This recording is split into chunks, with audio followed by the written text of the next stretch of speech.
Stop the 10,000-year-old lie behind the global tech war. The breach in the copper wall. Engines droned low over red Earth when the convoy hit the bend outside Kalwizi, and then the satellite phones went dead. One truck burned, another jackknifed, crates scattered like teeth. A driver crawled into the ditch, pressing a copper cathode tag into the mud as gunfire stitched the tarp. Dispatch tried to raise them. Nothing. And somewhere in Europe, behind a steel door, a 1950s core sample with a note about forbidden ratios, weighted like a match, quiet proof that something older and messier was breathing under the ridge. Meanwhile, prices flickered. AI server farms, EV lines, and power grids leaned on a single ridge. The twist, migration stories, and isotopes was buried in one seam. Geology, a sealed report, a tech war. Why the Copperbelt decides who wins AI. Start with the rock. The Copperbelt arcs across the DRC and Zambia like a bent rib, an ancient fold where copper, cobalt, and nickel stack in stubborn layers. The average copper grade here sits around 2.5%, against a global average closer to 1.2%. That gap, more than a statistic, decides who can wire a continent without breaking the bank. Add cobalt, and you're staring at roughly 55% of the world's known reserves pinned to this belt. That's not diversification.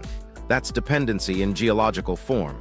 And it's why a single week of disruption here can ripple through EV lines, grid upgrades, and AI data centers a continent away. Now zoom into the lives wired to it. A shift boss in Chililabambwe checks a pit wall for slicks that tell him the brine moved right. A trader in Lubumbashi juggles 3 SIMs because one network dies by noon. A family in Ndola counts school fees by the weight of scrap they can collect after rain. And in boardrooms oceans away, contracts drafted in careful English hinge on a ridge line nobody in the room has ever walked. Follow the money map, or leaves as rock, concentrate, or finished cathode. Buyers are smelters, refiners, and battery precursors in China, South Korea, Europe, and a handful in the US. Refining is the tight throat. If you don't get into a circuit with steady acid and hydropower, your schedule slips, your cash burns. Logistics control isn't a footnote, it's the battlefield. One company books rail months in advance. Another fronts sulfuric acid and locks a 5-year offtake. A sovereign fund trades prepayment for priority loading. Every move treats the Copperbelt like a chessboard with too few squares.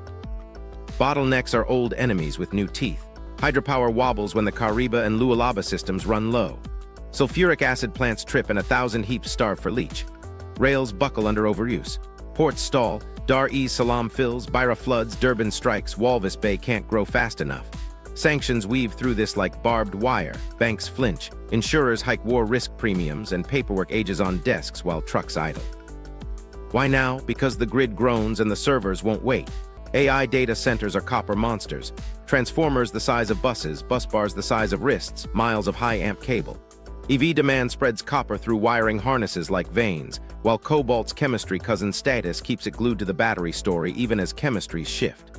Defense electrification adds redundancy on top of redundancy. Quiet propulsion, directed energy, hardened comms, all metal heavy. Rebuilds after storms strip cable yards bare. Substations need copper the way lungs need air. Recycling helps, but not enough. Old scrap follows old growth, it lags. Melt shops can't conjure clippings that don't exist yet. Substitution, aluminum steps in for some lines until heat, weight, or loss says no. High voltage efficiency punishes compromise. So demand climbs and elbows copper into a roll it's held for a century, but at a speed it's never had to match. Here's the part that never fits in a spreadsheet. The rock itself keeps a secret. Most ore here answers to models that make sense: basin brines, salt tectonics, sulfide traps. But a few labs in the 1950s and later flagged ratios in sulfur and lead isotopes that didn't play by those rules. The numbers weren't wild, they were precise, and that's why they rattled the people who saw them. If the signature means what some think it does, the belt wasn't just a resource, it was a route. A reason people moved, traded, and worked metal earlier, and differently than the neat timelines allow. The stakes aren't academic. If the model's off, reserve estimates slide, permits price wrong, and risk models collapse where they're supposed to be strongest. If people smelted here long before the record admits, customary claims don't sit politely under mineral laws. They push up through them. And if cobalt-rich zones align with that old chemical scar, today's battery supply chain is already tangled in a past it pretended was silent. To understand how a ridge can bend markets and memory at the same time, We go back to when the rock first spoke in a language only a few chemists could read, and a red stamp told everyone else to look away. Because if the numbers were right, today's AI race is standing on a story we never admitted. The rock, a freak of deep time. To read this ridge, start far below it. Picture a shallow sea-turned salt pan, then buried, crumpled, and lifted into a crescent we now call the Lufilian Arc. Salt flowed like cold honey under pressure, buckling sediments above it. When basins breathe like that, fluids move. Brines loaded with copper and cobalt threaded along faults and bedding plains, found sulfur and dropped metal as sulfides, chalcocite, bornite, carolite, stitching ore into the rock like seams in old cloth. The ore didn't form in a neat ribbon. It stacked, lenses on lenses. Some perched where a dolomite layer pinched, others spilled along a shale bed that ran for kilometers, then vanished at a fold. Grade changed with a step to the left or a few meters deeper. Weather, time, and groundwater did their own editing near surface, stripping oxygen from copper and pumping it into higher-grade blankets, supergene enrichment that makes accountants whistle and geologists cautious. Cobalt shadowed copper, but not as a polite guest. In places it swelled where copper thinned, hinting at a chemistry still arguing with itself. You can model it. A brine here, a redox boundary there, a late pulse of fluid squeezing through a fold. The models hold until they don't. That's where the story starts to bend. Every deposit keeps a birth certificate in its isotopes. Leads ratios, 206 to 204, 207 to 204. Tell you when uranium and thorium decayed and how long that lead S been sitting. Sulfur's story, Delta 34's values, whispers whether it came from volcanic gas, sea sulfate, or bacteria chewing on older sulfur. In the Copperbelt, most assays settled into a band that said, yes, basin brines. Yes, some bacterial influence. Yes, the ages match the sedimentary story tweaked by later heat. But then came the outliers. A handful of cores, not many, flagged sulfur that looked too light, lighter than marine sulfate should be, even with bacteria, but coupled with lead that skewed radiogenic beyond the comfortable ranges for the host rocks. Labs in different years, different hands, still scratching the same itch. Nothing screamed error. The numbers repeated if you prepped them clean, burned the samples slow, and watched the standards behave. A junior geologist, Field Season 2, wrote a line in a notebook that never made it into a report. Zone 18 lower lens, S2 negative, PB 2 old. He underlined 2 twice. He wasn't chasing a conspiracy, he was chasing continuity. If sulfur came from bacteria reducing sulfate in shallow basins, why pair with lead that read like it had matured longer than the sediment package allowed? If a later hydrothermal pulse reset lead, why would sulfur look so biogenic? Here S where the stakes jump from chalkboard to payroll. If the dominant model, basin fluids plus modest metamorphism, misses a pathway, your reserve grades and continuity predictions bend. Drill spacing you thought was conservative may not be.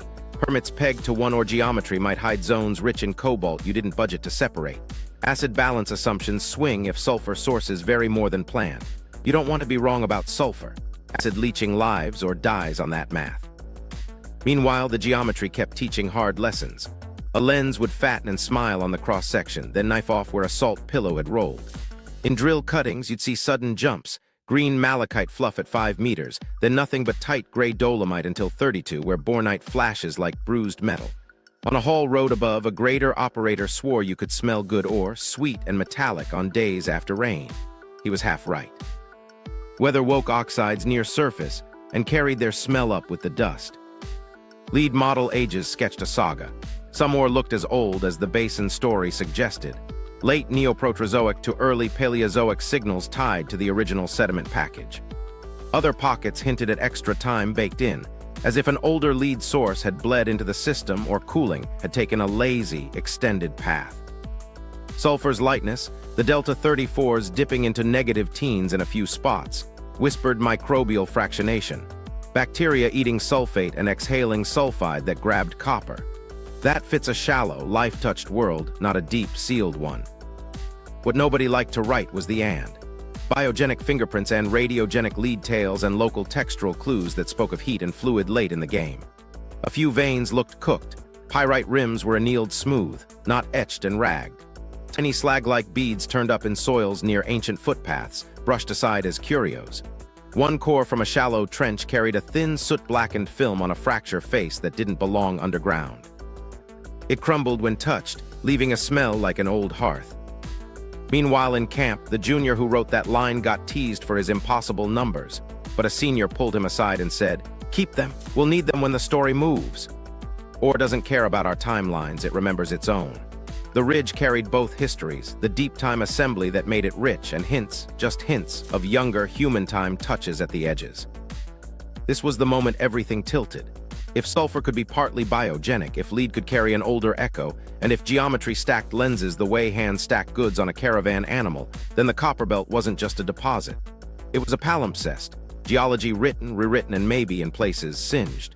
To test that, someone had tried to put the messy and into print once before. And that's where the sealed folder from the 195s waits on the next page.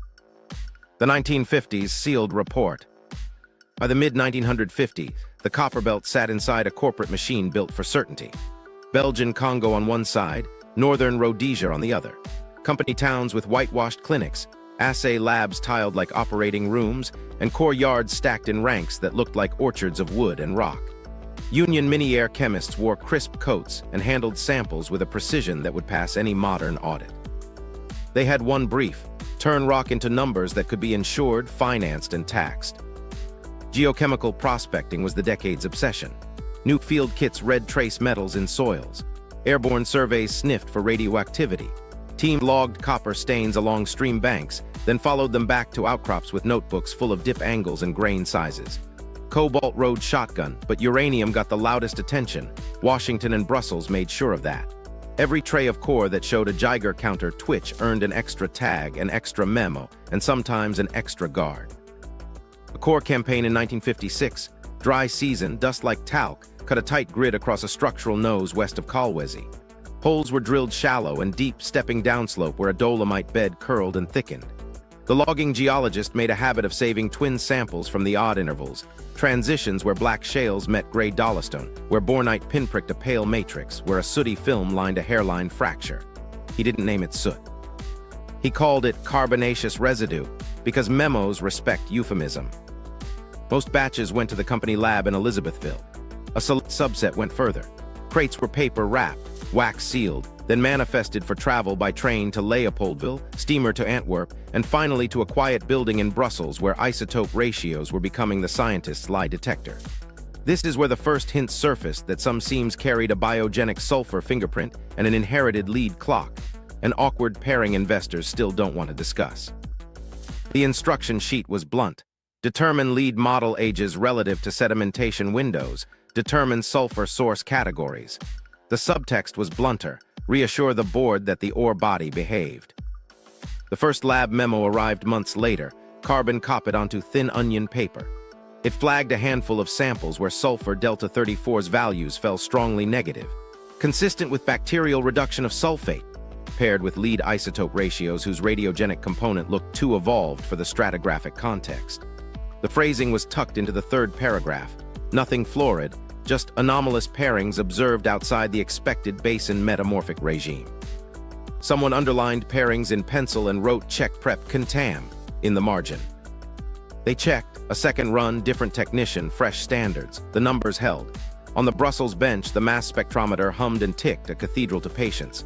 The analyst wrote a clarification. Procedural blanks within tolerance. Replicates agree. Correlations persist in specific depth horizons. The lead came back with ratios that, when plotted against standard growth curves, implied an older lead source contribution, as if an inherited component had bled into the ore. The sulfur insisted on a near-surface, life-touched fractionation story. The and again, but in mid-century French. Then the uranium memos started stacking. An unrelated core set pinged high. Phone calls ran faster than mailboats. The Belgian administration tightened its secrecy regime. The company legal counsel refreshed everyone on the 1939 decree that pulled anything strategic behind a wall. The psychological chill was immediate. Say uranium near copper, and nationalization shadows the room.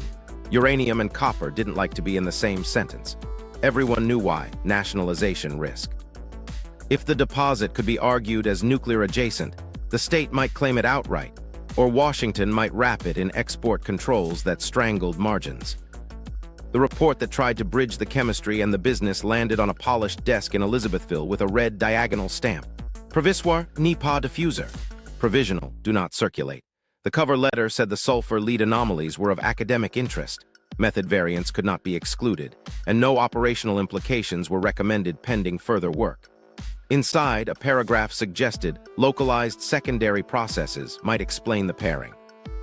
The words secondary processes did a lot of work. They did not include ancient roasting, but that's what one metallurgist read between the lines. He didn't say it out loud. He marked his copy with a question mark next to a sample ID and slid it into a file. In Brussels, the Isotope lab logged a note about field replication advisable and moved on to a defense contract. In Elizabethville, the chief geologist told his team to stick to grade shells and continuity. The board wanted mine plans, not mysteries. In the core yard, the logger kept saving twins from the odd intervals. 2 boxes went missing in 1958 when a storehouse moved. Nobody filed a theft report. Too many trucks, too few clerks. Secrecy laws did what they were built to do. Blur edges, slow questions, keep production smooth. But paper has a way of slipping.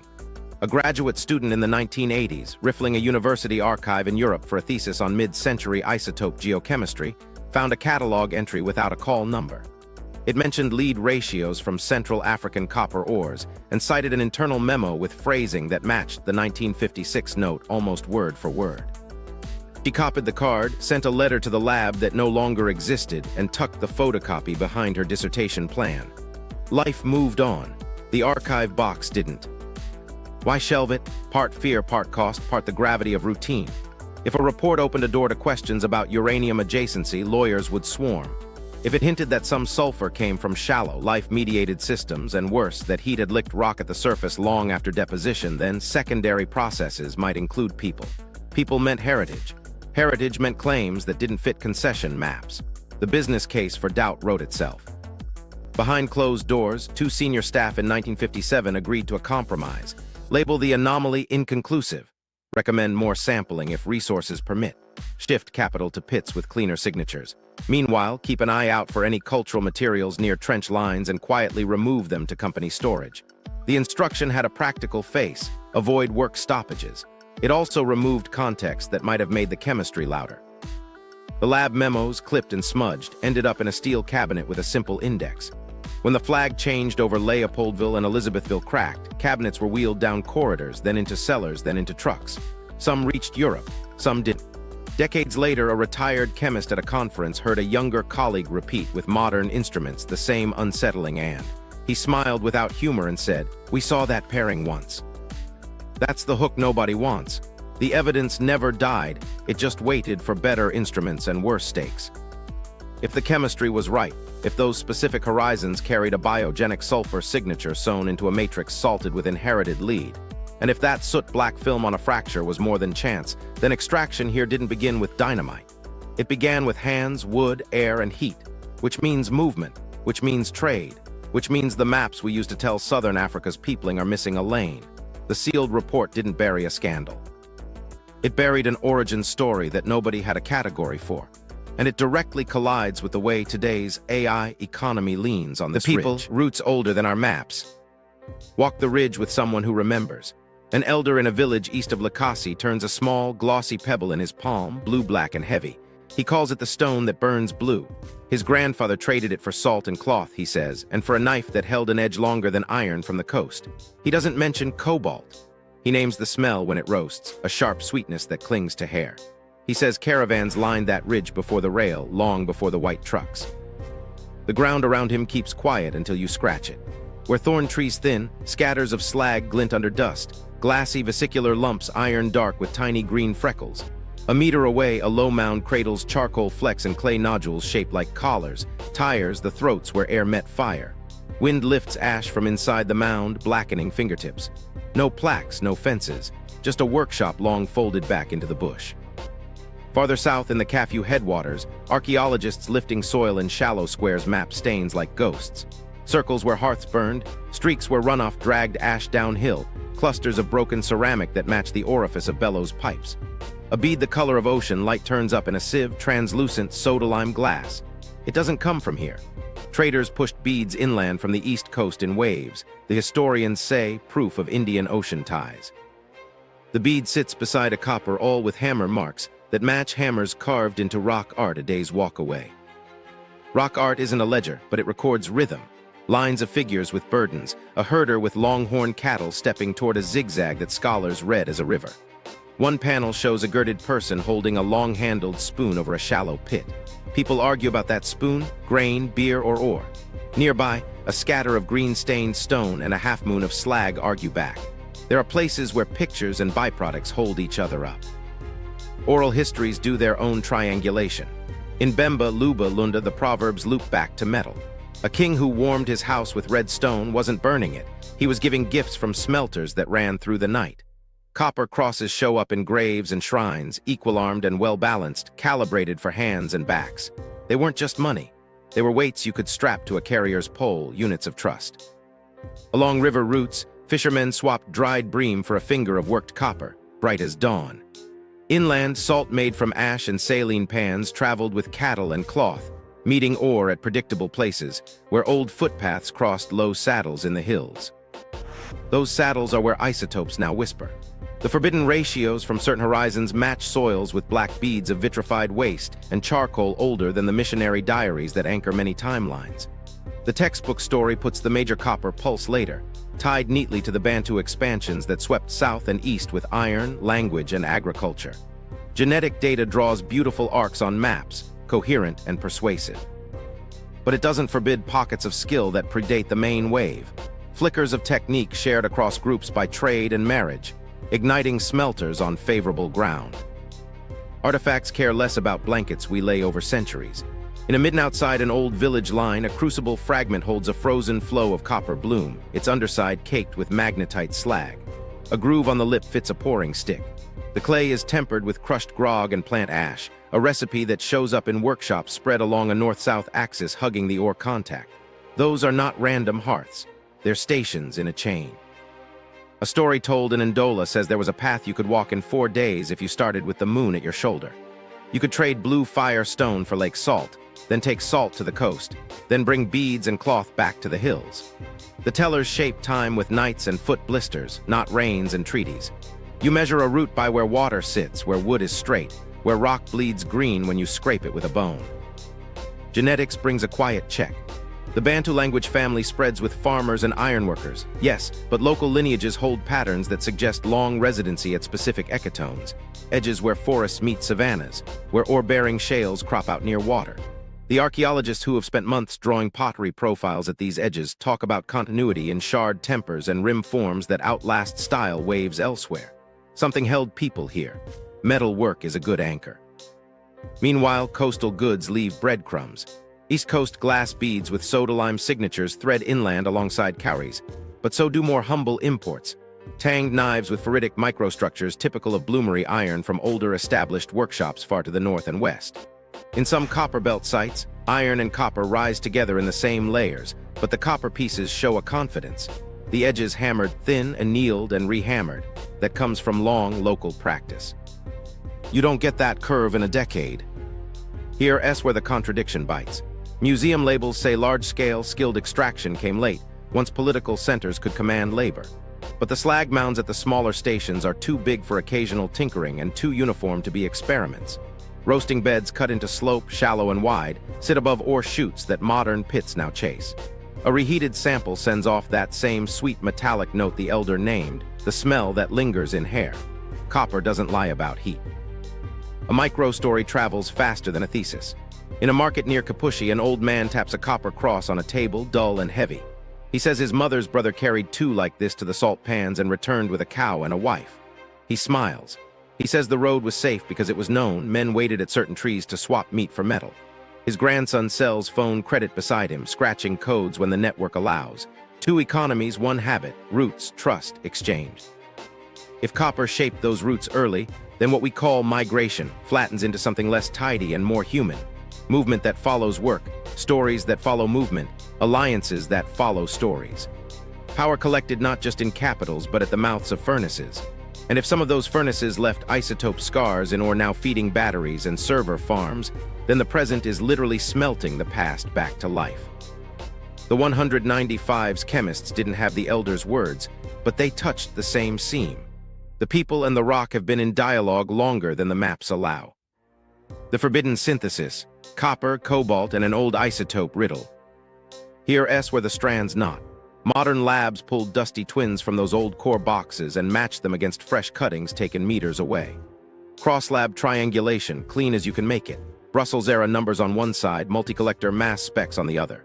The Delta 34 stayed light in the same skinny horizon. The lead stayed radiogenic in the same narrow run. Different technicians, different acids, same pairing. The graph didn't just rhyme, it overlaid. That's the psychological pinch. Once you see the overlay, you can't unsee the corridor it marks. Then someone overlaid maps. The odd isotope band traced beneath a hill where slag beads sit in village soils like black hail. Amid a short walk downslope gave up charcoal that dated older than the neat migration chapter headings we teach. Charcoal is fussy but honest.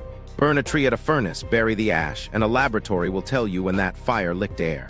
The dates pressed earlier than the tidy models liked. Not Bronze Age fantasies, just enough to ask for a revision.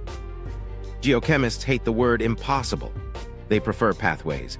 So they built one that fit the fingerprints. Start with ore at or near surface, carrying sulfate from basin life baked into its sulfur.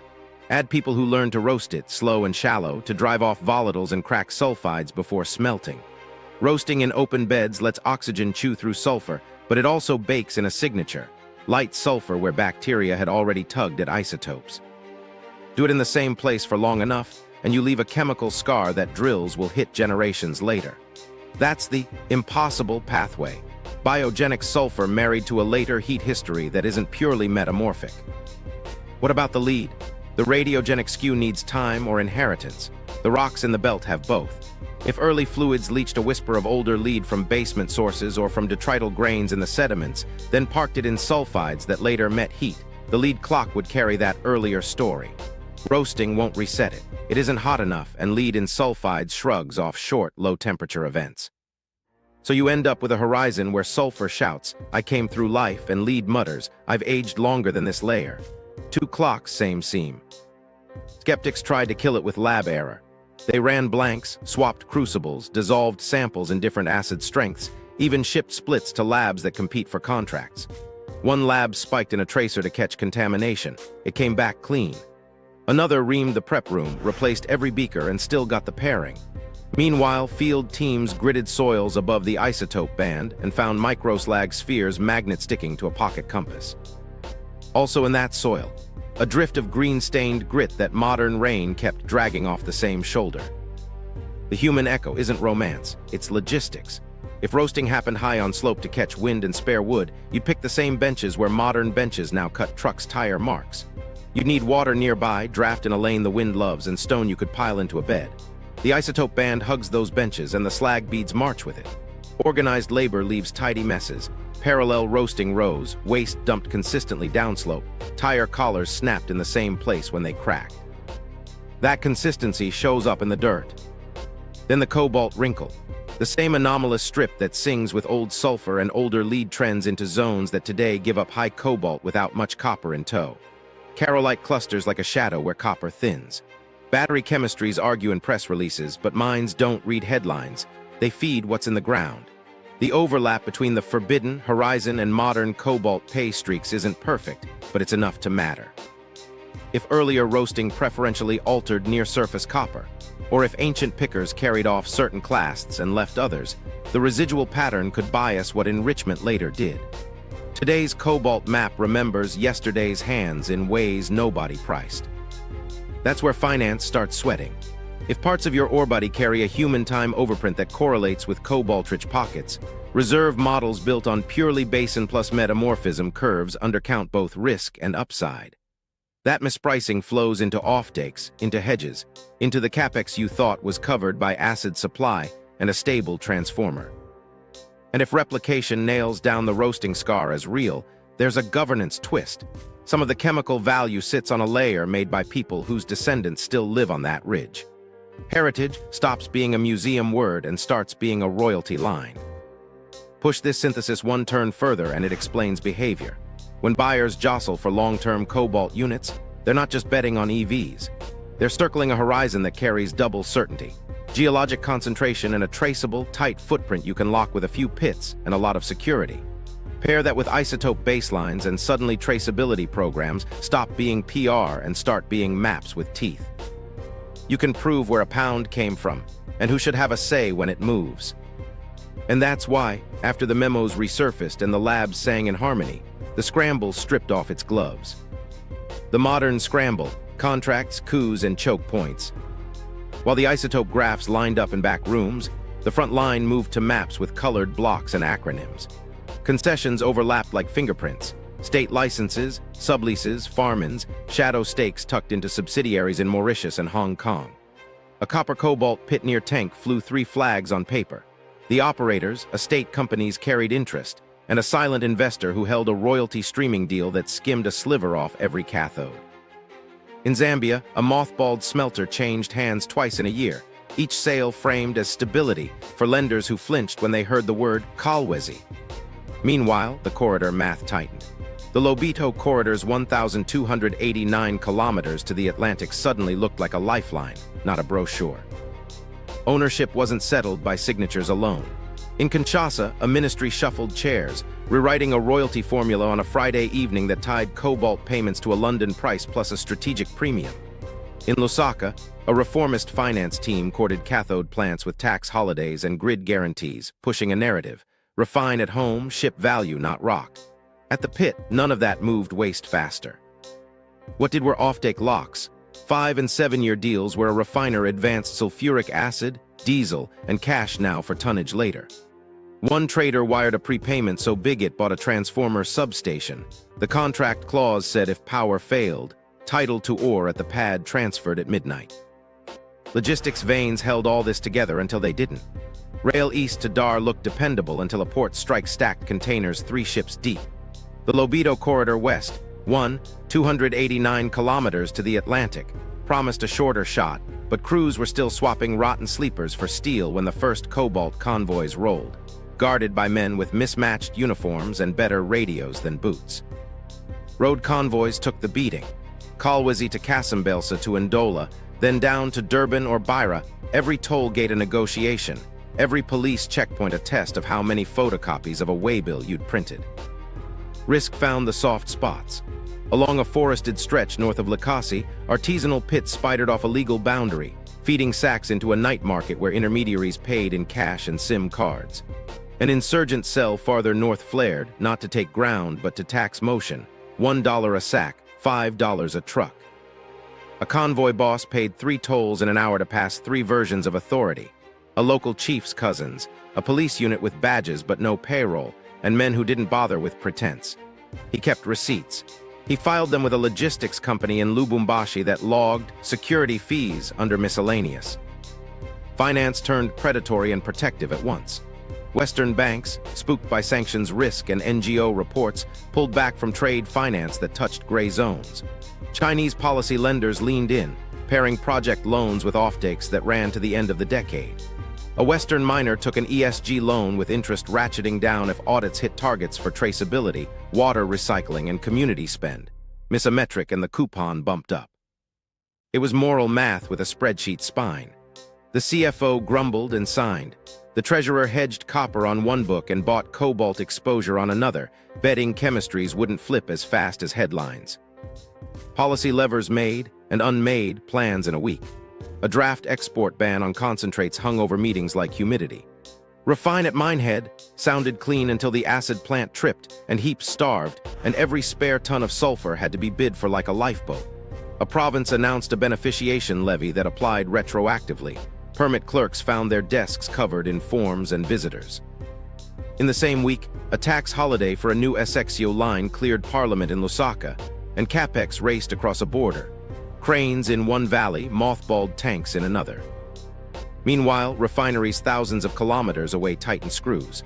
A Korean cathode plant demanded isotope baselines for inbound Cobalt units, numbers on paper tied to GPS coordinates and lab IDs. A Chinese refiner wanted guaranteed run-of-mine feed, regardless of political interference, and wrote a penalty clause that bit if trucks didn't arrive. A European buyer added a community consent annex, vague on thresholds, firm on optics. The miners nodded, then called lawyers. Every clause meant a different risk to insure, a different file to show investors whose money worked only if fear could be priced. Choke points aren't just bridges and borders, they're habits. Acid supply lived on a single plant's uptime. Hydropower lived on lake levels and silted intakes. The Lobito rails lived on a contractor's ability to keep welders in the bush long enough to stitch joints before rains. A barge on the Lualaba shaved weeks off a route until a sandbar shifted and stranded it by a fishing village that asked, gently, for diesel to pump their wells before the tug came. The barge captain obliged. He filed it as community relations. Coups and near coups sent shocks through slack channels in New York and Shanghai. An army shuffled in a capital. A governor muttered about revisiting contracts. Phones vibrated on trading desks. Spot premiums widened. Juniors' share prices sprang like traps. Majors went quiet, then issued statements about constructive dialogue. On the ground, diggers went to work at dawn because ore under boot pays better than a rumor on a screen. The hidden tension. AI timelines don't pause for politics, neither do penalty clauses. Here's the uncomfortable alignment. The Isotope band everyone argued over ran beneath a cluster of blocks owned by firms with the toughest offtakes and the heaviest private security. A seam with a chemical signature you could pin to a map became a seam with guards you couldn't walk past. That made sense for investors. It made enemies for everyone else. In a week when a refinery wrote a letter about ancestral corridors, a town council wrote another about school roofs that leaked. Both letters referenced the same trucks. And yet day to day, the scramble held because people kept parts moving. A dispatcher in Ndola paced a container yard and found a chassis nobody had claimed. A customs officer stamped a manifest at 4 p.m. instead of 9 a.m. tomorrow. A driver bribed no one on a stretch where the new commander had decided for a month that bribes made his men look weak. A cell tower stayed up through a storm. Micro-miracles, macro-extractions. All of it pointed to one truth the charts avoided. Contracts don't move ore, corridors do. And corridors don't exist on paper. They exist in politics, weather, and the willingness of 100 strangers to say yes today. The electricity feedback loop, copper math that hurts. While that scramble played out on the ground, a different drumbeat hammered inside server halls. AI didn't just want power. It wanted power dense, steady, and moved in fat copper veins. A single hyperscale data center swallowed transformers the size of small houses, copper windings stacked like bread loaves, then fed that into switchgear where palm-thick busbars carried current to rows of rectifiers. Every step bled heat. Every fix involved more copper, not less. Walk the aisle where GPU racks hum. Overhead ladder trays sag with bundled cable. Thousands of runs, each a copper artery, each rated for heat that climbs when inference loads spike. Down below, under the raised floor, the old comfort of underrack power died. Too lossy, too hot. So centers rewired, higher voltages to reduce line loss, bigger cross-sections to keep resistive heating down. The fix still spelled copper. Aluminum crept in at the very largest runs, until heat and bend radius pushed it back out. Fire codes nodded to copper because it fails slower. Step outside to the substation. Those gray boxes, oil-filled giants with radiator fins, don't sip copper, they drink it. Windings thick as wrists coil layer after layer. Multiply that by feeds for redundancy because uptime isn't a brag, it's a business. N+1, N+2, every extra path is another buffet of copper. Now scale it to a campus, then to a region chasing A-ready status. You'll need new lines from generation to load, step-down yards, ring mains. Copper is the throat of all that. Meanwhile, EVs turned roads into moving copper loads. A wiring harness in a standard car already carried tens of pounds. An EV doubles, then adds high-voltage lines sheathed and shielded. Motors chased rare earths, but they're cousins. Battery modules, busbars, battery management systems leaned on copper to keep resistance down and heat predictable. Fast chargers threw a final punch. Megawatt stations with liquid-cooled cables fat as a forearm, copper strands braided and tinned, built to dump electrons hard without melting. Roll out a national charging network, and you find your procurement team arguing with a data center buyer over the same spools. Then the weather got involved. Storm rebuilds aren't optional, they're emergency sprints. Hurricanes and heat waves ripped distribution lines and toasted transformers. Utilities ordered replacements and ran into the same queue as everyone else. There's no just-in-time when an entire county's power is down. You buy what exists at a premium. Substations that should have been refreshed a decade ago found themselves leapfrogged into modern layouts. More copper again. Because pushing more current through older footprints means thicker conductors and better connectors. Price elasticity turned into a joke. Engineers could shave grams at the margin, yes, but physics punishes compromise. Run hotter, lose life. Run thinner, lose efficiency. When loads spiked, so did copper. Procurement lobbied for substitutions. Aluminum took a few wins on long transmission spans and some buswork, then lost on connectors, fatigue, and fire codes. In dense urban systems, weight wasn't the limiter, heat and space were. Copper kept solving. And the hard stat sat behind every slide. Copperbelt ore at ~2, 5% versus ~1, 2% global average is why this ridge sets the tempo for data centers and EVs. Recycling was the promise everyone overquoted. Scrap follows old cycles, it can't lead new ones. The home appliance wave of the 199s doesn't come back to you just because you need copper now. Data centers are too new to scrap. EVs haven't hit end of life in volume. Utilities do reclaim after rebuilds, but disaster scrap arrives dirty, burned, and mixed. Smelters can handle it, but yields drop and timings slip. The lag was structural. You can't melt future clippings. Back to the Copperbelt. A planner in a data company pitched doubling capacity by 2027. The bottleneck wasn't land or permits. It was copper delivery to the transformer OEM and cable plant slots 18 months out.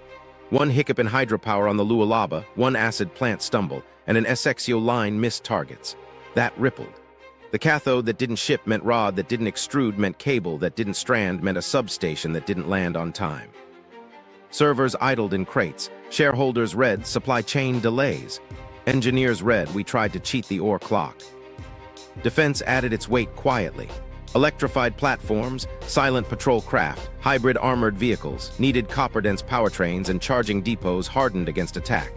Directed energy prototypes demanded surge capacity at bases already struggling to replace 60-year-old switchgear. Militaries don't wait on vendor lead times, they pre-buy. That pulled copper into stores no one audits in real time. Price signals hit boards, but the message under the line was simpler. Whoever could smooth Copperbelt cadence could set AI tempo. That's not techno-mysticism, it's lead time math. Secure ore, secure acid, secure power, secure rail. Miss one and your fancy PPAs and data center pressers unravel. The Lobito line shaving days off a route, or DAR opening night gates for priority cargo, mattered more to inference throughput than most white papers will admit. Someone tried to spreadsheet a way out. They modeled demand curves, data center square footage, GPU shipments, EV adoption, grid hardening. The curve didn't respect holidays. They drew a recycling wedge. It barely changed the slope by 203. They penciled aluminum. Thermal penalties clawed it back. The line they couldn't bend was the one a miner in Kalwizi had measured with a dip meter. Ore in ground, acid on heap, electrons through a cathode. The old truth walked into the server hall and sat down. There's a feedback loop nobody priced. AI drives power buildouts, which drive copper demand, which drives pressure on a belt that now carries a moral premium for traceability and local consent, which slows some projects, which tightens supply, which delays AI, which pushes more virtualization to fewer nodes, which concentrates power draw, which needs thicker copper. That loop hums like a transformer under load. The math hurts it because it's honest. Lobito versus DAR versus Beira. While server halls begged for copper, the fight shifted to rails and water. 3 corridors made promises, and each promise had a cost written in hours, bribes, and wheel bearings. One of them, the Lobito corridor, 1,289 kilometers from the Copperbelt to Angola's Atlantic, became the westward bet to cut congestion and politics out of the eastbound grind. Start with Lobito. On a wall in a Luanda office, a red line ran 1,289 kilometers from the Angolan coast inland, a vein cut through scrub and escarpment to touch the Copperbelt. The pitch was simple: shave days, skip congested ports, break eastbound dependence. Crews replaced sleepers, welded joints, and sprayed fresh paint on stations that smelled like mothballs and diesel. A new operator brought glossy brochures and hard hats with logos. First trains moved cautious, guards riding flatbeds, radios crackling. In Kalwizi, dispatchers stared at timetables like horoscopes. If Lobito held, cathode could meet ships without sleeping in a container yard. But a corridor is more than track. It's a rhythm. Lobito needed rolling stock that didn't fail on the cuvalized dust, sidings where drivers could pass without waiting 3 hours for a switch key, and a port that could swallow bulk and break bulk without coughing. A train missed a connection by 12 minutes. A ship's schedule didn't care. At Lobito's docks, cranes swung faster each week, but stevedores still learned by watching. The first time a storm rolled in sideways, containers shifted and paperwork followed. Insurance underwriters grunted and added a line item: teething risk. Dar-es-Salaam, by contrast, felt like an old muscle, scuffed, strong, and tired in places only veterans notice. Eastbound through Tazara, the Tanzania-Zambia Railway, copper had rolled this way for decades. Crews knew which bridges sang under weight, which inspectors needed a phone call before a train appeared. Dar's port crews could flick a twist lock with eyes closed, but congestion stacked like cordwood. A strike in one terminal snapped the line. A custom system upgrade froze screens for 2 days. A crane blew a seal and bled hydraulic fluid onto a deck. Yet when it ran, warehouses labeled, night shifts practiced, a chain of cold cokes and hot arguments keeping the motion smooth. Then there were the backdoors, Beira and Maputo to the south, Walvis Bay to the west. Beira could be quick, until a cyclone took the roof off a shed and pushed brackish water 3 blocks inland. Maputo worked until traffic from coal elbowed copper into dawn slots. Walvis Bay offered order and a straight horizon, but the overland haul to reach it bit tires and time. Each route had an invisible meter ticking. War risk premiums for trucks near hot zones, theft probabilities on overnight stops, strike likelihoods on a pay week. Logistics managers slept with these meters in their heads. Insurance did the quiet math. Underwriters sat with maps and incident sheets, not ideology. A month with no armed stoppages on Lobito dropped premiums a hair. A rumor of sabotage near a bridge put the hair back. Dar's risk graph looked like a heartbeat, spikes at strike talk, dips when a minister toured the port with cameras. Beira's curve followed the weather forecast. Theft claims taught patterns. Windows of vulnerability at border queues, inside jobs at yards with broken lights, tarps cut while drivers ate. While quiet deals stitched gaps. Capacity swaps moved wagons from one operator's books to another's when a backlog hit. A mining house bought a night slot on Dar, then lent it to a rival for 2 weeks to avoid demurrage cascading. Security fees flowed under euphemisms. Expedited facilitation, priority handling, community support. A fixer in Ndola arranged for a police patrol to loop a yard every hour between midnight and 4. Thefts dropped. Invoices didn't show the call. The corridors weren't just routes, they were strategies. Lobito was the bet on westward independence, a hedge against a single point of failure. Dar was the dependable if bruised workhorse, its flaws known, its cadence internalized. Beira and Maputo were the relief valves, the gamble you took when timing mattered more than predictability. Miners mixed routes like traders mix currencies. A CFO might say 40% Dar, 40% Lobito, 20% opportunistic. Unless a tax change in Lusaka nudged refineries closer. Unless a minister in Kinshasa hinted at a concentrate export tweak. Unless a ship's ETA slipped and a buyer's penalty clause sharpened. Here's the bitter irony. The Isotope horizon, our tight band with slag beads and light sulfur, ran close to the nodes where these corridors converged. The fight for track time and port windows mapped onto the fight for a seam that labs could fingerprint and courts might one day treat as an ancestral corridor. In that overlap, every delay looked like disrespect and every priority slot looked like theft. A week of smooth running calmed traders and angered towns. A week of chaos flipped the feelings. Everyone knew the fuse ran through both sides. Everything was about to change when signatures in Kinshasa and Lusaka pulled the map taut. Decision points, 4 signatures that tilted the map. It started with paper, 4 signatures, 4 bets placed on the same ridge. The first came as a draft-turned decree in Kinshasa, an export ban on copper and cobalt concentrates to encourage value addition. With tilde 55% of global cobalt reserves tied to this belt, that single sentence put half the world's battery chemistry on a clock. The language was polished, the deadline was. Refine at Minehead became the order. On maps, investors drew new SXO boxes and acid plants. On the ground, engineers stared at acid inventories and hydropower curves and did math no decree could sweeten. A mid-tier operator with heaps stacked high asked a simple question. What happens when the acid plant trips? The answer lived in a clause hidden in the next signature. That second mark belonged to the consortium with the longest horizon and the shortest patience. Chinese prepay, joint ventures, and sweeteners braided into one ledger. A refiner advanced cash, sulfuric acid supply, and a mobile substation in exchange for offtake locked past 203, title passing when ore left the pad. Miss a shipment and the penalty compounded daily. The upside was real, front-loaded capex, fast ramp-up, a rail slot written into the deal. The catch was in the weather and the grid. Penalties don't care if Kariba runs low. A board signed anyway. Cash today against a storm tomorrow often wins. The third signature tried to answer with a smile from Lusaka. Zambia unveiled an incentive package that read like a wish list for cathode. Tax holidays tied to production thresholds, duty-free import of Essexio hardware, land fast-tracked in industrial parks, and crucially, grid connection guarantees backed by government PPAs with new solar and wind.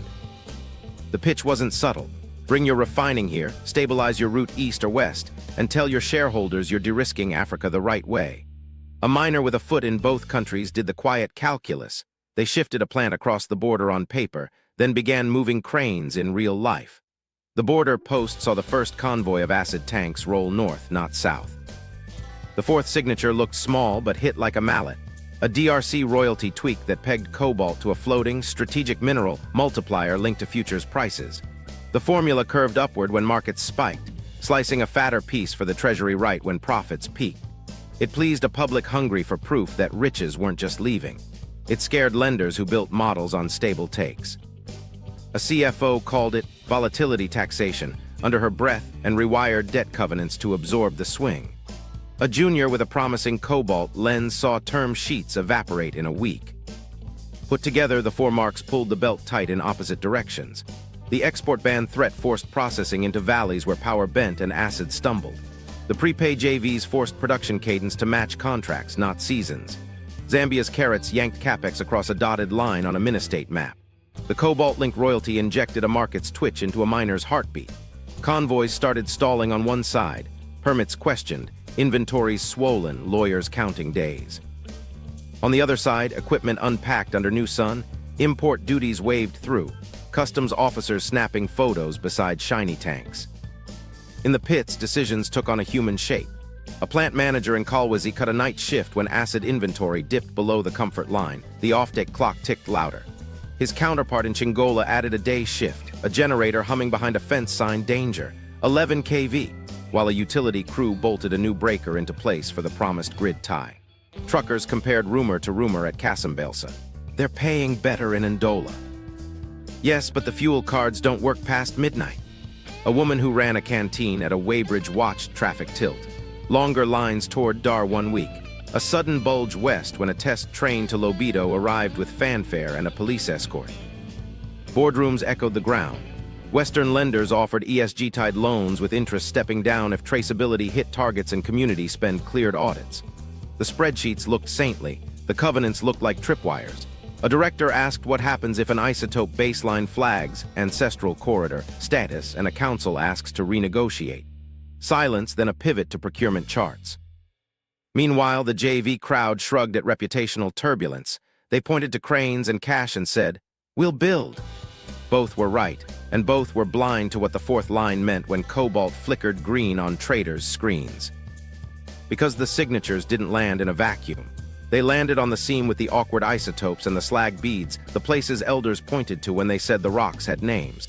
When the export ban memo leaked, a village committee drafted its own. If value addition is the law, then value recognition is the custom. They brought a copper cross to a district office and laid it beside the printed decree. The district officer couldn't sign anything. He took a photo. It traveled farther than any memo that day. Pressure makes cracks. Contracts drafted in cool rooms met roads where a convoy boss paid 3 tolls in an hour. Plants tuned for steady state met drought, then surprise audits. Capital flooded to one bank of the river. On the other, trucks stacked and tempers warmed. In the pause between shipments, someone reached for an old box with a smudged label from 1957 and called a lab, and the old secret stepped out. Leak and Backlash, the 1950s file surfaces. It started with a photograph that wasn't supposed to matter. A grad student in Europe, cataloging isotope lab archives for a dissertation on mid-century geochemistry, snapped a card from an old index drawer, thin, yellowed, typed in a font no one uses anymore. The entry read like a shrug. Lead isotope determinations, Central African copper ores, internal memorandum 1956. She posted the image to a niche forum, half asking if anyone had seen similar phrasing. The metadata auto-stamped by her phone gave the collection, the box, the folder. Someone zoomed in and read the phrase, anomalous pairings. The comments multiplied. The psychological trigger was perfect. A small, specific clue that threatens a much bigger story. Industry lurkers caught it within hours. A trader in Geneva forwarded the post to a list titled Africa Technical, then called a retired chemist he'd once met on a due diligence trip. The chemist listened, then said a sentence he hadn't said aloud in 30 years. "We saw that pairing once." He didn't send a PDF. He sent a memory, onion paper carbons, a red stamp, a paragraph in careful French. In another window, a miner's head of exploration called his lab lead and asked, simply, "If someone ran lead and sulfur on those twins, could we replicate?" The lab lead said, "If we can find them." Forums turned the single card into a scavenger hunt. A user posted a scan from a 1980s conference proceedings that cited a provisional note on Copperbelt isotopes. Someone else dug up a university thesis footnote from 1962 hinting at atypical sulfur signatures.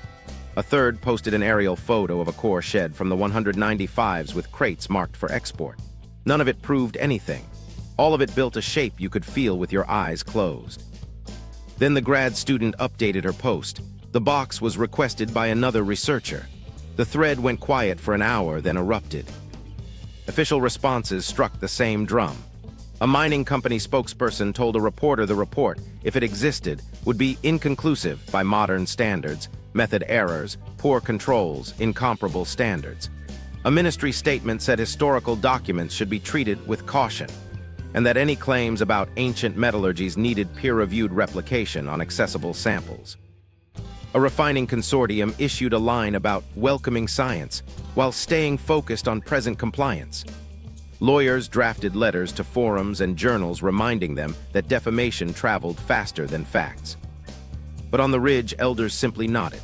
A local historian brought out a copper cross and a shard of a tire collar, set them on a table next to a battered radio, and told a visiting journalist that his grandmother had named the roasting season by the wind. Activists took those words and built a demand.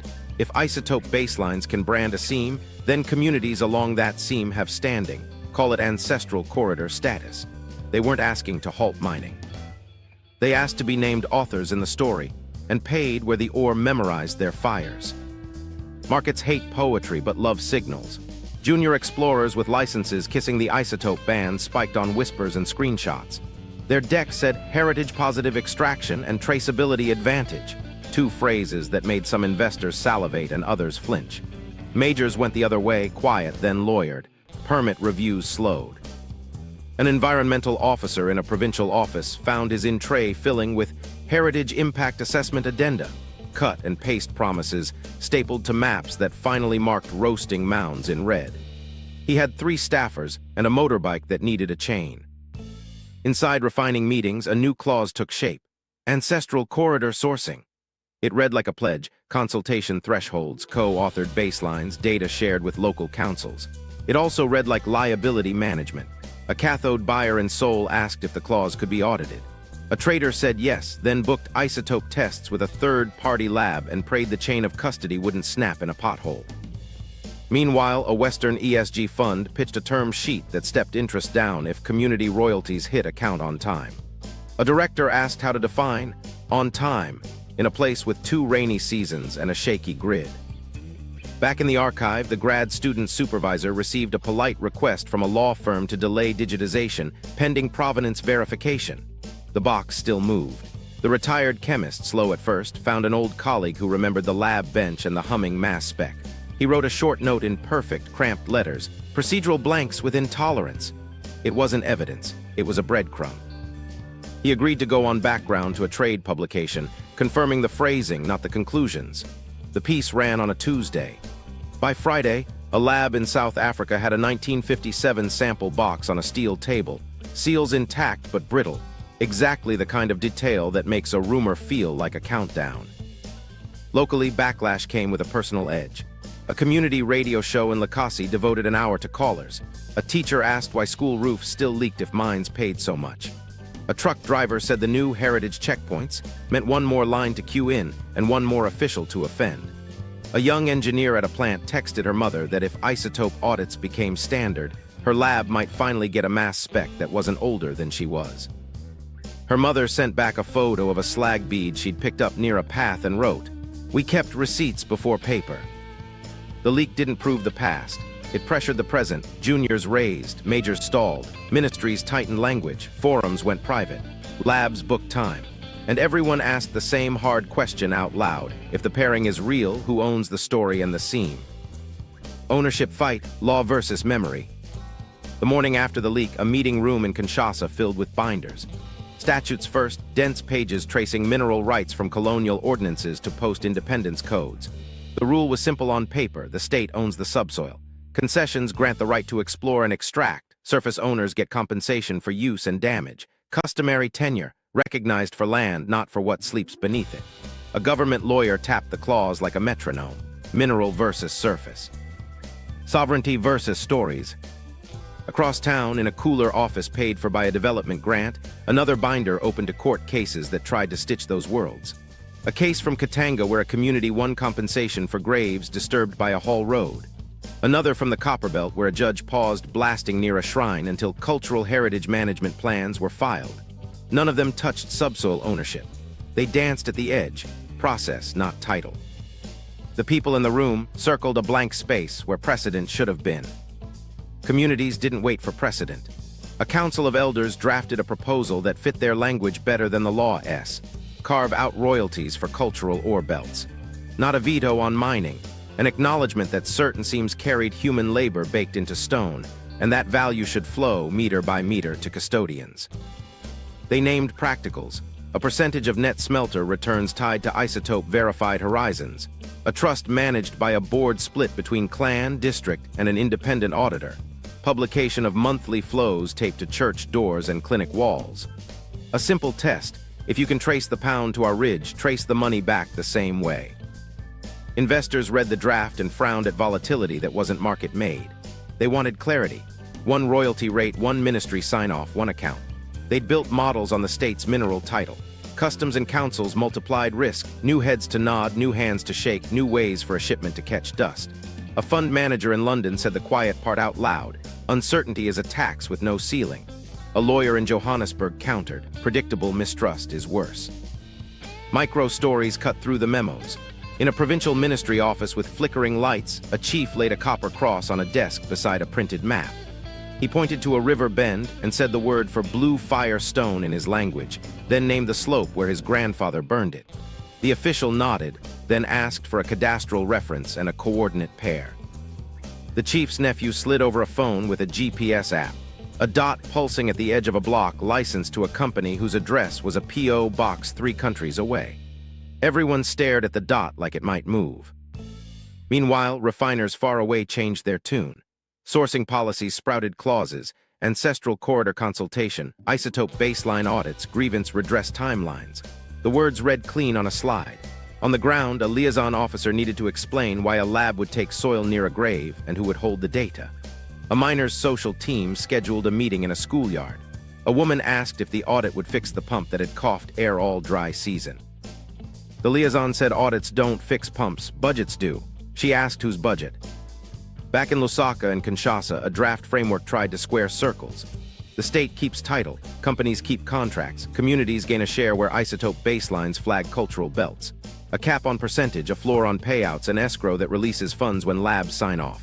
Veto power? No. Veto like brakes? Maybe. If a council rejects a plan twice and an independent panel agrees, a project pauses for remediation. Auditors with teeth, not logos. Data goes public, with names of labs, not just independent verification. Pushback came honest and sharp.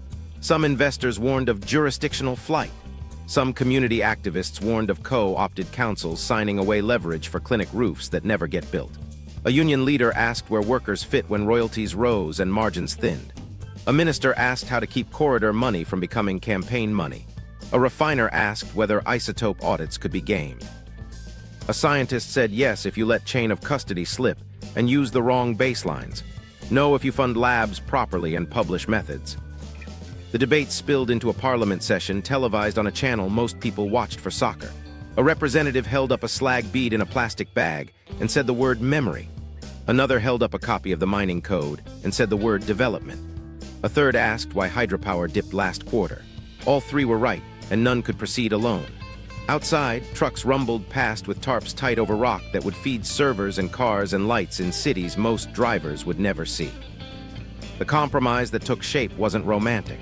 It set metrics: percentage of offtake isotope audited, days from shipment to royalty transfer, number of community meetings with minutes published, corrective actions with dates. It set teeth: miss 2 quarters, lose tax relief, fake a baseline, lose a license. It put elders on boards with vetoes over heritage sites but not over pits. It funded labs so results didn't live in inboxes. It wrote into contracts that memory wasn't a speech, it was a line item. Law met memory at a ledger, not perfect, better than a shrug, and on the ridge the wind still named the season by the smell of hot stone. Refiners and tech giants pivot. While lawmakers argued commas, buyers rewrote playbooks. A European refiners sourcing team slid a new clause across the table: ancestral corridor compliance. It wasn't a slogan, it was a checklist. Before a ship loaded, isotope baselines for each lot had to match a map layer flagged by third-party labs, with chain of custody forms initialed by community observers. A copper unit could be chemically clean and still fail if the paperwork trail skipped a village hall. Sellers rolled eyes, then rolled with it. Lose one buyer, you might lose a dozen who watch the same index. CapEx followed the clauses. Instead of shipping concentrates to toll smelters oceans away, miners inked budgets for on-site leaching and SXU lines, bolted to renewable PPAs they could parade in earnings calls.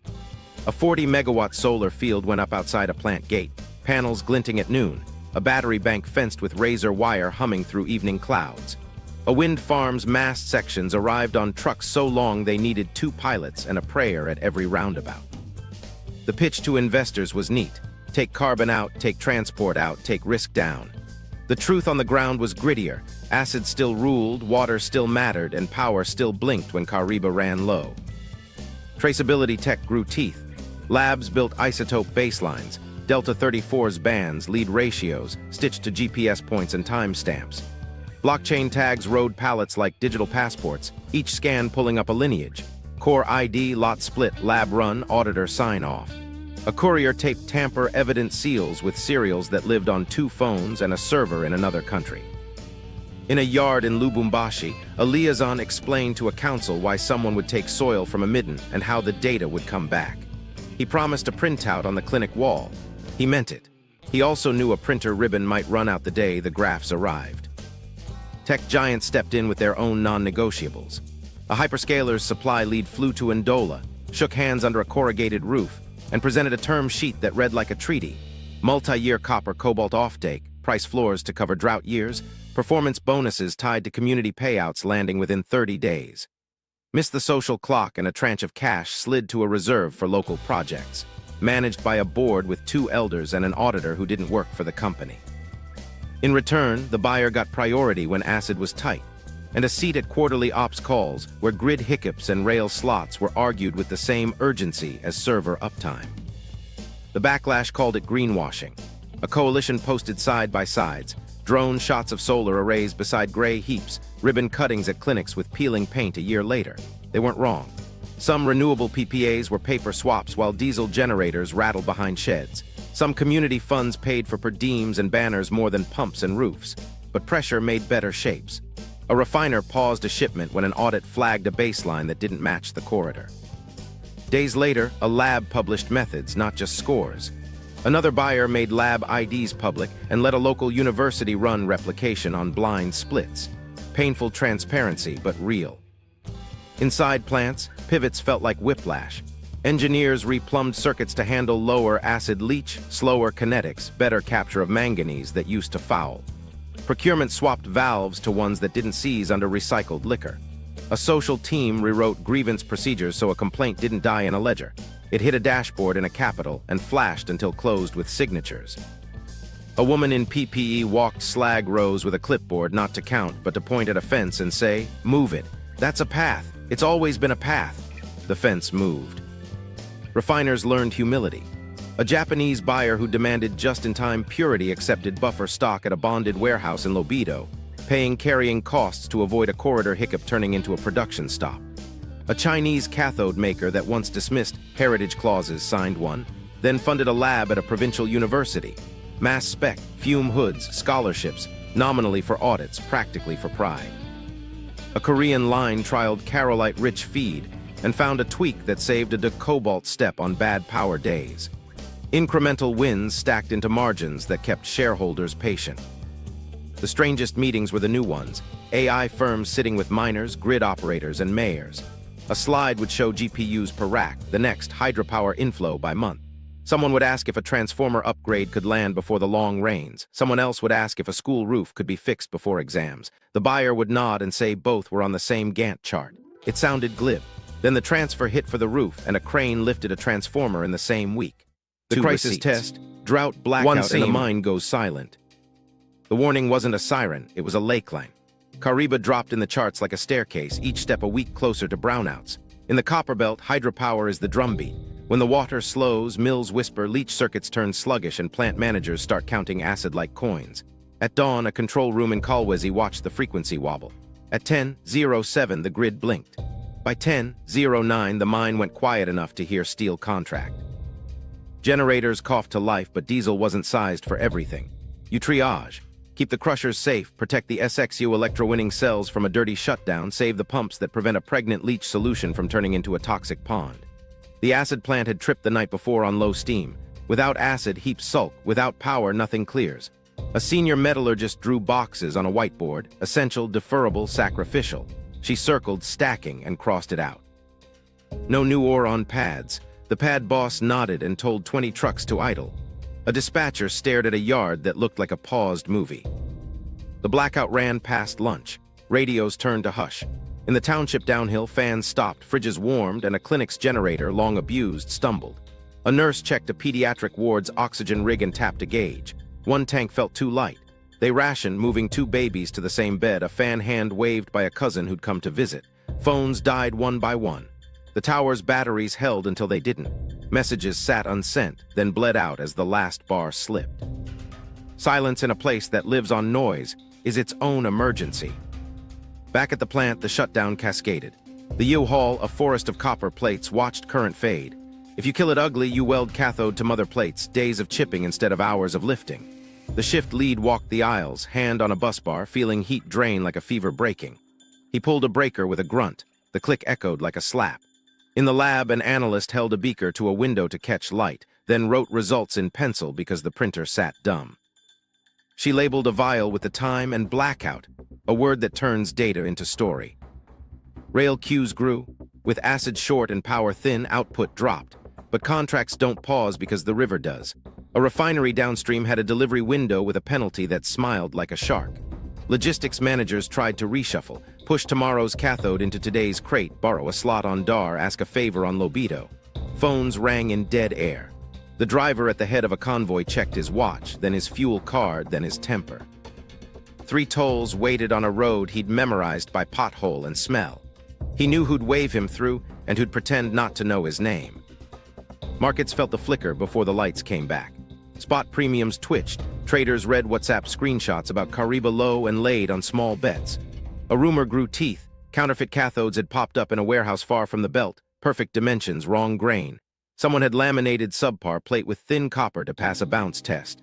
That's not a mine sin, but scarcity fertilizes scams. A European buyer froze acceptance until Isotope baselines matched. A week earlier, that clause had been a press release flourish. In a blackout, it became a throttle. At the data center, the cost showed in kilowatts not delivered. A line worker in Virginia watched a dashboard as servers throttled during a planned power test. The numbers trickled down more than they should have. He checked the transformer install schedule and saw a new date circled in red, delayed. The email below it spoke politely about cathode delivery constraints. He didn't know where the cathode lived before it became wire. He just saw heat budgets blow and targets slip. He texted his boss, "If copper lands late again, we miss Q3 ramp." The boss replied with a number and a shrug emoji that wasn't funny. At dusk, the grid stumbled back. Lights ran ahead of the hum. In the U-Haul, a cheer rose and fell, short and embarrassed. You don't celebrate until plates lift clean. Pumps shivered, then steadied. The metallurgist erased half the whiteboard and rewrote stacking with a smaller cross. The acid plant came up slow, cautious, every valve a maybe. The clinic's generator sighed, then died for good, smoke ribboning up as if ashamed. A neighbor brought a jerry can. The nurse didn't ask where it came from. In the aftermath, memos multiplied. A ministry blamed Drought, promised turbines cleaned, vowed new lines built yesterday. A utility said demand management with a straight face. Traders wrote notes about weather risk and moved on. The plant accountant did the real math. Lost output, penalty clauses triggered, diesel burned, a bribe reclassified as security fee because that's how the ledger swallows reality. The engineer who walked the U-Haul wrote one sentence to himself. We run on a river, and rivers remember. False ending 1, the neat solution that was. The first fix arrived like a parade. Corridor upgrades announced with glossy maps, new security contracts signed with men in crisp uniforms and radios that actually worked. Ministers in hard hats cut ribbons on sidings that gleamed under noon sun. Port cranes at Lobito swung smoother for a week. DAR promised night gates for priority cargo. A spreadsheet somewhere showed 3 days shaved from door to ship. Prices eased. Analysts wrote peak risk passed and clicked send. On the ridge, the choreography looked good from a drone. On the ground, the rhythm snagged.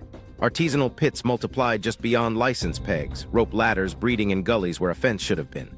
The Isotope audits, so loud in pressers, lagged in practice. 2 labs booked solid, a third offline for parts, chain of custody forms smudged by rain. A customs yard replaced 1 bribe with 3 smaller facilitation fees. Drivers learned new names for the same envelopes. Security contracts moved trouble, they didn't erase it. Checkpoints tightened on the paved stretches, thieves shifted to gravel spurs. A convoy boss whispered that the uniforms changed, but the toll hands didn't. Insurance underwriters trimmed a point from war risk premiums, then added a fraction back for teething.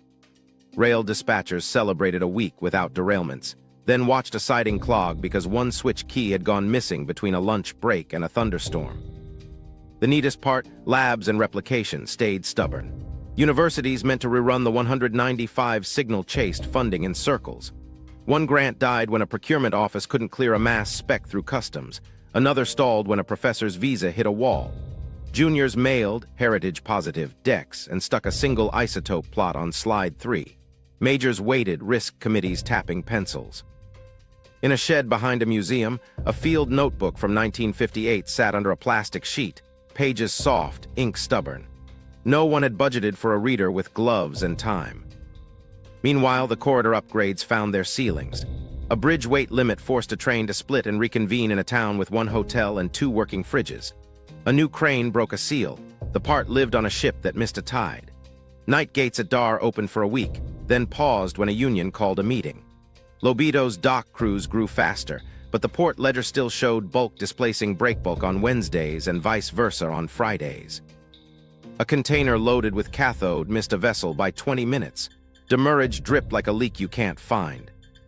Communities watched the parade and counted roofs that still leaked when the first rains hit. A clinic's water pump coughed air. The promised fix lived in a memorandum with 3 signatures and no dates. A liaison pointed to a dashboard on a laptop that needed charging. The chief pointed to a path blocked by a fence. A miner moved the fence. The path reopened. Small wins, thin margins. For a month the story held. Prices cooled, shipments threaded, reporters wrote about turning the page. Then a storm took down a line. Acid backlogs reappeared in half a day. A lab emailed that a shipment of standards had been delayed in customs. The ash smell on the ridge returned on a morning wind. The neat solution had been a net. The holes were always there. Somewhere in a cardboard sleeve, an unread field notebook waited. 1 line in neat, tiny script could still flip the map. False ending 2, the corporate truce. Next came the handshake. 2 rivals announced a joint cathode plant at a ribbon cutting smoothed by flags and a choir. ESG banners fluttered. Politicians smiled with teeth and talked about jobs that would keep youth home.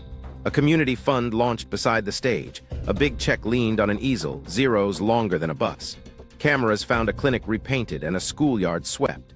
A drone panned solar panels marching toward a fence. For a season it worked.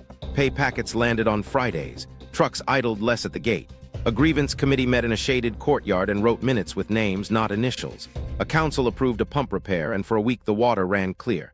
The cathode line spit bright sheets in tidy stacks, wrapped and strapped with barcodes that winked at scanners. A refinery downstream sent a fruit basket and a stern letter that said, "On time is a covenant."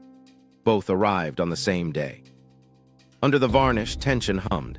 The payout formula, clean on a slide, got complicated in a ledger. What counted as net smelter return when penalties nibbled at the edges? Did a security fee subtract before or after the community share? A council asked for the spreadsheet. The accountant promised a workshop on definitions. A week later, the workshop slid because the grid blinked again. In the pit, grades dipped at depth. The ore's copper thinned just as acid plant uptime faltered, shifts stretched, tempers followed. The cathode line sputtered through a Tuesday, then a Thursday. A press office posted a photo of a school library's new shelves, comments filled with photos of brown tap water. The liaison kept receipts. He taped 3 to a clinic wall, transfer dates, amounts, project codes. A woman tapped one with her fingernail and asked about the roof. The liaison said the roofer's truck had broken down. The truce held public shape because investors needed it. Offtakes rolled on. An audit gave the plant a green score with 2 amber notes and no reds. A trader bragged that this was the model. Rivals co-fund, risks shared, optics managed. A young engineer ran her finger down a leach curve and muttered that kinetics didn't care who posed with scissors. Then the equipment reminded everyone that physics is the third partner. The acid plant sputtered on a Monday, a gasket giving up quietly. The spare lived in a box that had been ordered on time and delivered late. The line crawled. A cloud built on the horizon, then chose a different valley. Hydropower stayed mean. Trucks queued outside a gate where a security guard checked badges slowly because his scanner had died. Back at the lab, a courier delivered a small, battered crate with a 1957 stamp and twine you could snap with 2 fingers. The tag matched a number in a forum thread. A scientist signed, lifted the lid, and found core wrapped in onion paper and hope. She labeled splits in neat, cramped letters, then wrote 1 line on a board. Blind assays at dawn. The truce kept smiling for the cameras. The ridge kept its own calendar. False ending 3, the heroic investigation. The morning the crate arrived, the journalist had already booked a flight. She de-chased the forbidden isotopes across archives and pits for a year. Museum basements in Brussels, a university storeroom in Pretoria, a dusty core shed outside Likasi where a caretaker swore the box with the red stamp had grown legs in the 197s. She met the scientist at the lab door, both of them running on coffee and the kind of adrenaline that's half hope, half dread. The label on the crate matched the thread. The wood creaked like it knew. They ran it blind. The scientist refused to tell the journalist which split was which. Standards queued like choir practice, blanks, duplicates, spikes. The mass spec, a high-precision beast that had outlived 3 budgets and 1 dean, warmed until its hum settled into a confident purr. Vials marched across a bench under gloved hands. A graduate tech wrote times on a board because the printer, as usual, chose today to sulk. The room smelled faintly of solvents and a storm that hadn't broken yet. On the ridge, a fixer squinted at his phone and watched messages about a protest in a township roll past a text from a courier.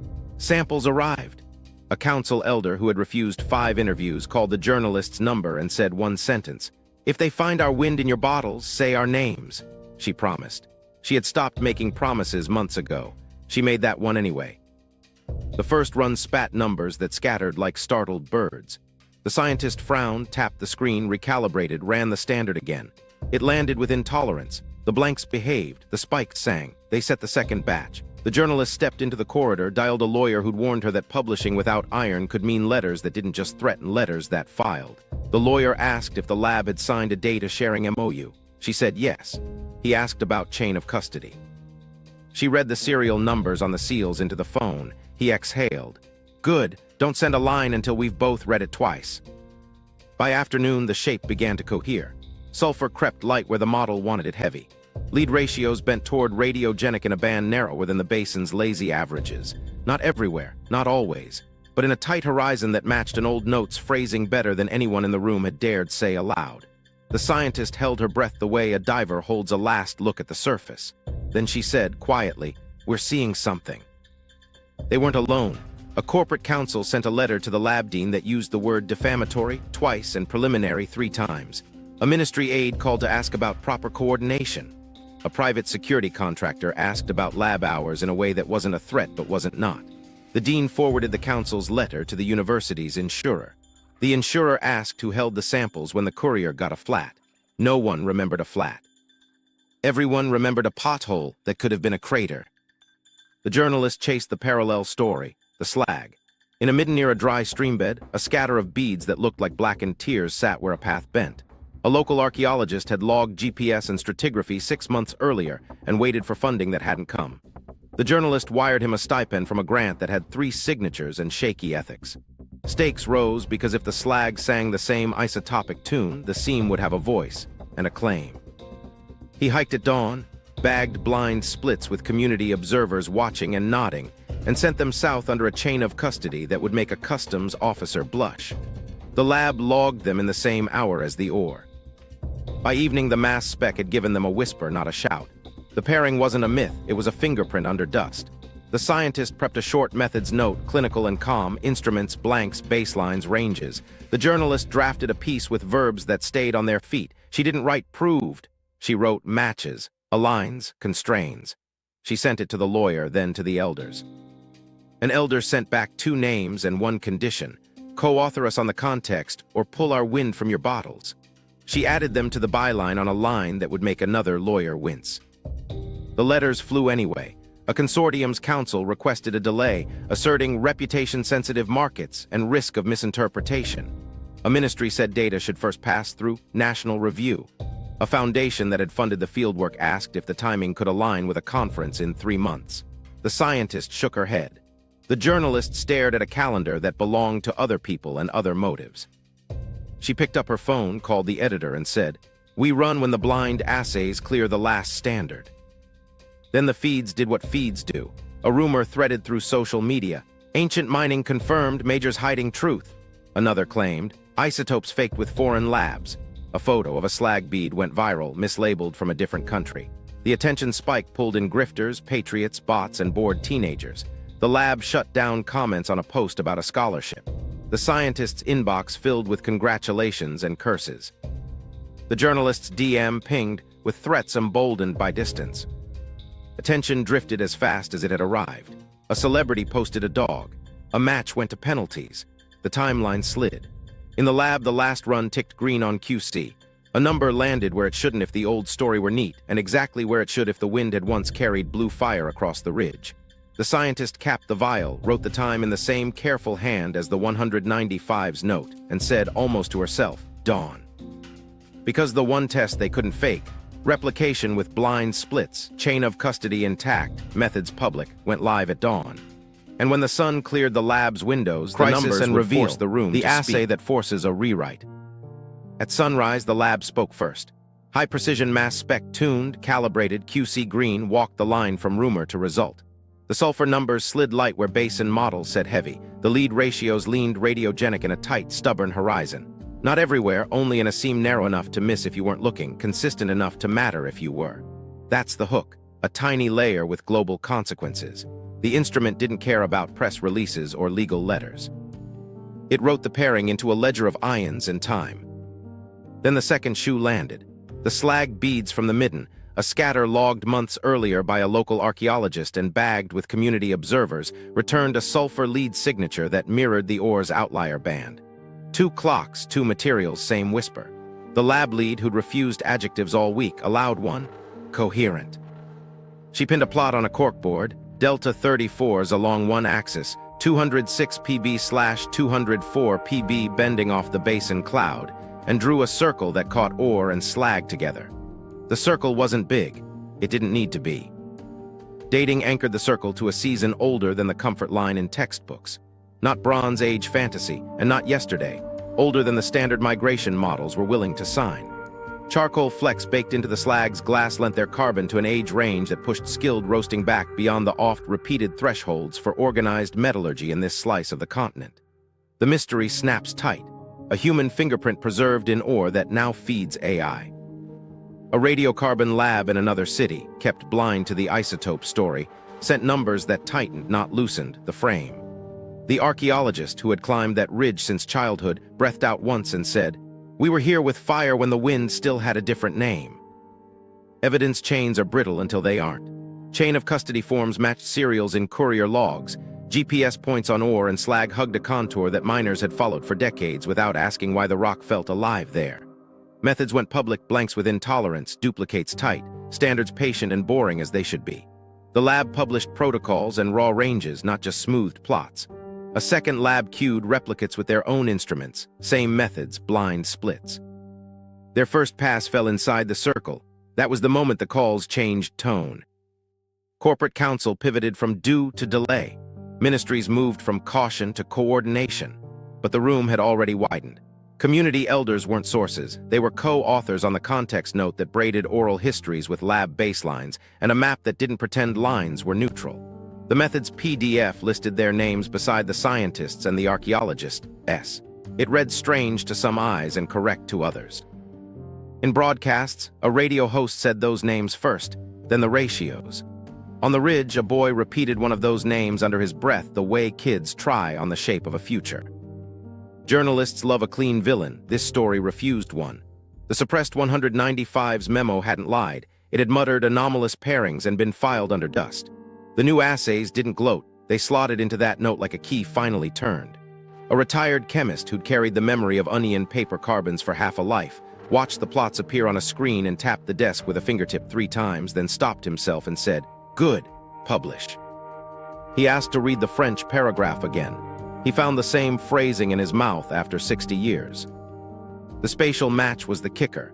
The isotope horizon traced a belt so tight it grazed villages that had named seasons by the smell of smoldering stone.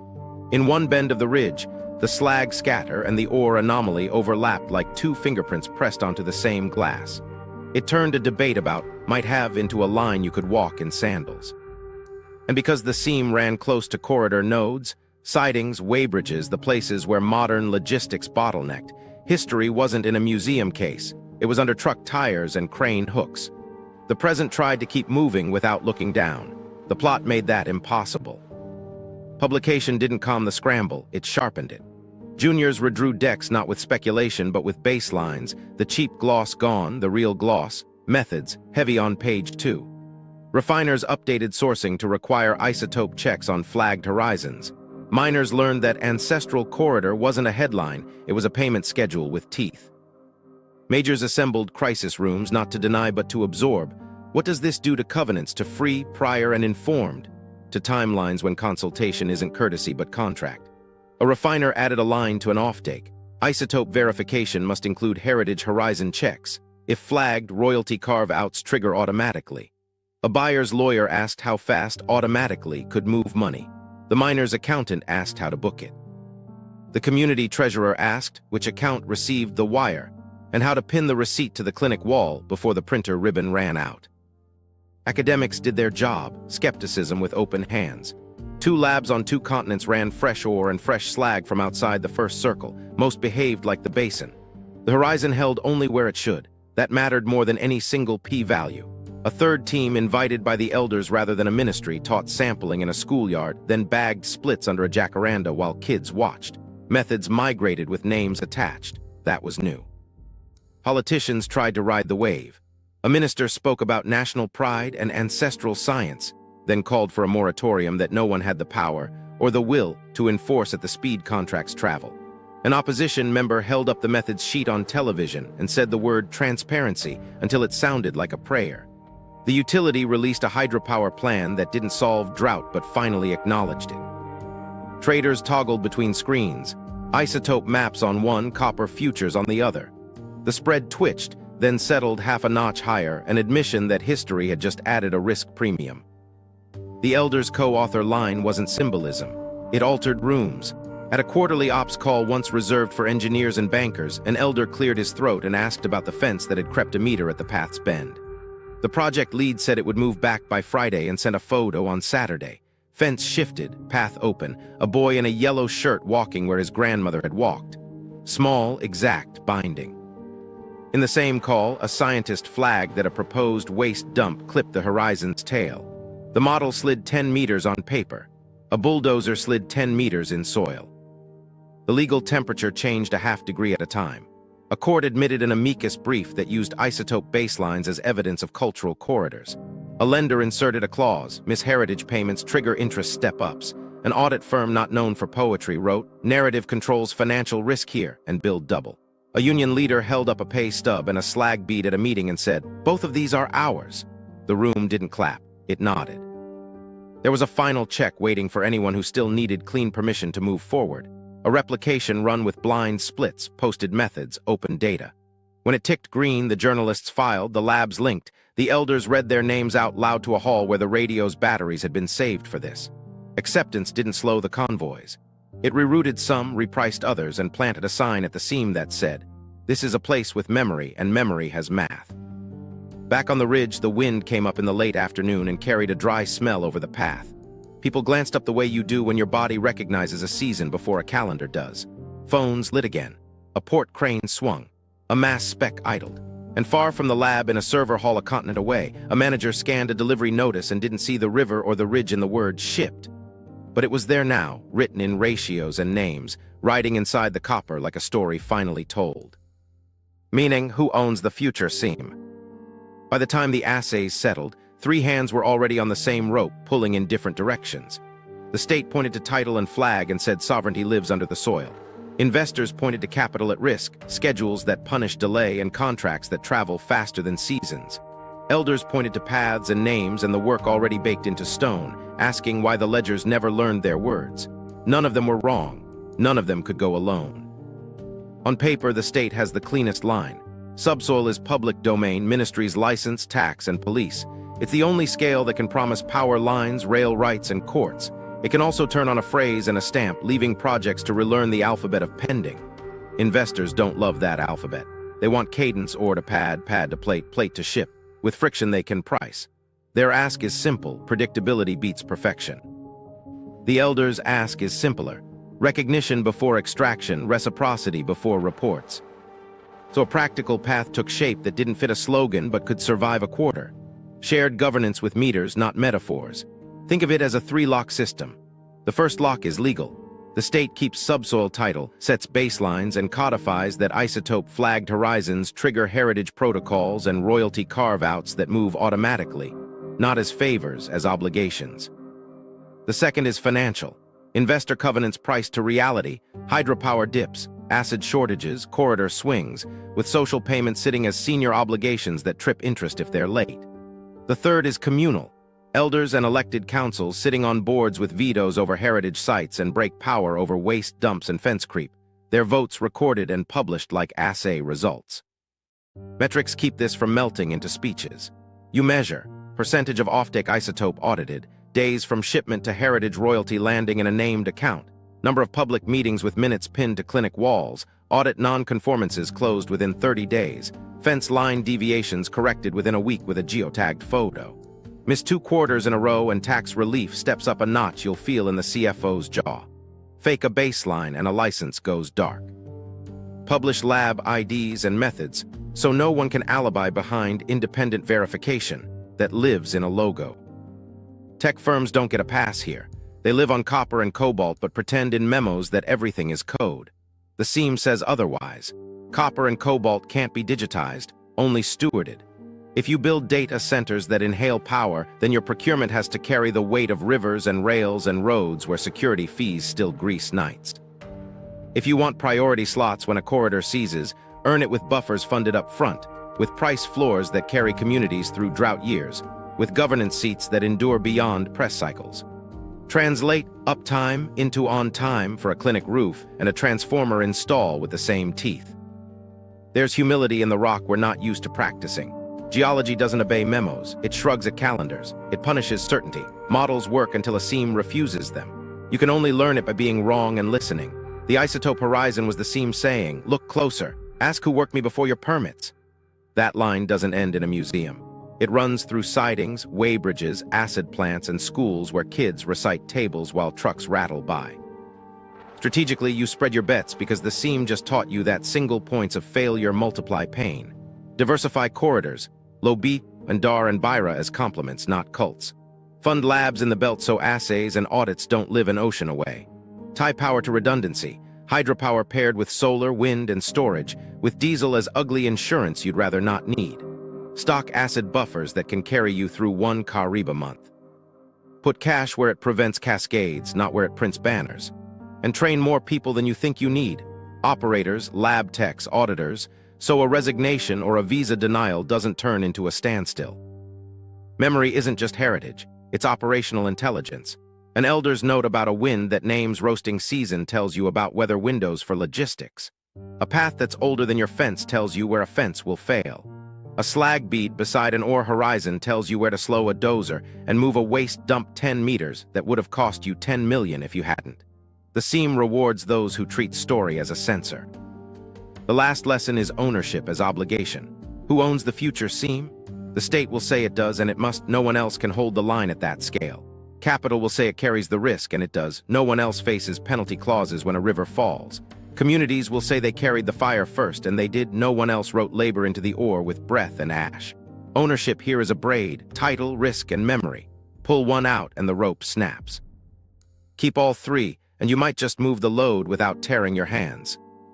So you fold the ridge into your rulebook. You write clauses that read like checklists and feel like respect. You wire money on time and post receipts. You don't posture when a lab calls your bluff. And when the wind shifts and smells like hot stone, you remember that the seam is watching how you answer, not what you promised when the microphones were on. And when the phones went dark near Kolwezi, it wasn't just a plot device. It was the seam reminding everyone what power actually means, whose lights hold, whose pumps run, whose servers hum, and whose names appear on the methods sheet and the monthly transfer. That's the future seam. It isn't won. It's kept. What the seam demanded. In the end, the belt refused our shortcuts, demanding truth, memory, and the discipline to share power before we dared flip a switch. If you want the untold source code behind today's tech wars, subscribe now.